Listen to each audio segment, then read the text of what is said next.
Weight loss powder குடிக்கிறீங்களா, அது எப்படி பண்ணுறதுன்னு சொல்லிட்டு எல்லாருமே கேட்டிருந்தீங்க. இது வந்து பார்த்தீங்கன்னா ஒரு 18 இன்க்ரீடியன்ஸ் வச்சு வந்து பண்ணி கொடுக்குறாங்க. இதை வீட்டிலே நம்ம வந்து பண்ணலாம். ஏன்னா வீட்டில் உள்ள இன்க்ரீடியன்ஸ் தான். பட் வந்து அதெல்லாம் சேகரித்து நம்ம வந்து பண்ணுறது கஷ்டம். இவங்க வந்து பார்த்தீங்கன்னா ரொம்ப சுத்தமாக நமக்கு வந்து பண்ணி கொடுக்குறாங்க. எஸ்கே ஹெர்பல் வெல்னஸ்னு சொல்லி ஒரு பேஜ் வந்து இருக்குது. அதை வந்து நான் டேக் பண்ணுறேன் பாருங்கள்.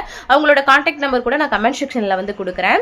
அப்புறம் வந்து பார்த்தீங்கன்னா இவங்களோட இந்த இது வந்து வெயிட் லாஸ்க்கு மட்டும் இல்லாமல் நமக்கு வந்து பார்த்தீங்கன்னா sugar level, pressure level control பண்ணுறதுக்கும் நல்லாவே வந்து ஹெல்ப் பண்ணுது. அதுக்கப்புறம் பிசிஓடி, தைராய்டு இதெல்லாம் குணமாக்குறதுக்கும் இது வந்து ரொம்பவே ஹெல்ப் பண்ணுது. அவங்களோட பேஜை விசிட் பண்ணி அவங்கள்ட்ட வந்து டீட்டெயில்ஸ் எல்லாமே கேட்டு கண்டிப்பாக உங்களுக்கு வந்து யூஸ்ஃபுல்லாக இருக்கும். பை பண்ணிக்கோங்க. அதுக்கப்புறம் இன்னைக்கு டே இந்த மாதிரி தான் வந்து போச்சு. காலையில் வந்து லெமன் ரைஸும் உருளைக்கிழங்கு பொரியல் வந்து பண்ணி கொடுத்துட்டேன். மதியம் லஞ்சுக்கு வந்து பார்த்தீங்கன்னா நாங்களும் அதே சாப்பிட்டோம். நைட் டின்னர் சப்பாத்தியும் தாலும் வந்து பண்ணியிருந்தேன். லாங் வீடியோஸ் வந்து பார்த்தீங்கன்னா டே இன் மே லைஃபும் போட்டிருக்கேன். இன்னைக்கு வந்து வெயிட் லாஸ்க்கு ஒரு சூப்பரான விஷயமும் போட்டிருக்கேன். செக் அவுட் பண்ணி பாருங்கள். கண்டிப்பாக உங்களுக்கு யூஸ்ஃபுல்லாக இருக்கும்.